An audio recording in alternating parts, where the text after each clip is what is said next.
Dry fruit ખાવા કોને ન ગમે? નામ સાંભળીને જ ખાવાનું મન થાય તો બીજી તરફ તેની કિંમત સાંભળીને ખરીદી પર કંટ્રોલ રાખવાની ઈચ્છા થઈ જાય. પરંતુ એક દાતાએ પશુઓ માટે અધધ 400 કિલો ડ્રાયફ્રૂટ ખરીદીને પાંજરાપોળમાં દાન આપ્યું છે. જુઓ, આ કરજણના મિયા ગામની પાંજરાપોળ છે, જ્યાં પશુઓ વટથી ડ્રાયફ્રૂટની જયાફત માણી રહ્યા છે. વડોદરાના દાતા પુષ્પાબેન શાહે પાંજરાપોળમાં 400 કિલો પિસ્તાનું દાન કરીને પશુઓને ડ્રાયફ્રૂટની મિજબાની કરાવી.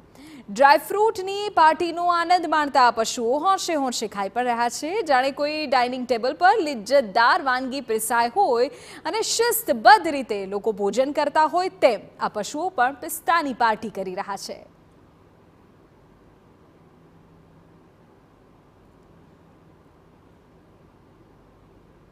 પશુઓને સિઝન વાઇઝ કેરીનો રસ, ફ્રૂટ ખવડાવવામાં આવે છે, શાકભાજી છે, એ રીતે અલગ અલગ દાતાઓ તરફથી આપવામાં આવે છે.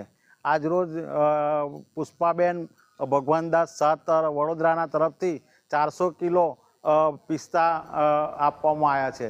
એ પિસ્તા અમે મકાઈના ભડાની અંદર મિક્સ કરીને ગોળ સાથે પશુઓને આપીએ છીએ.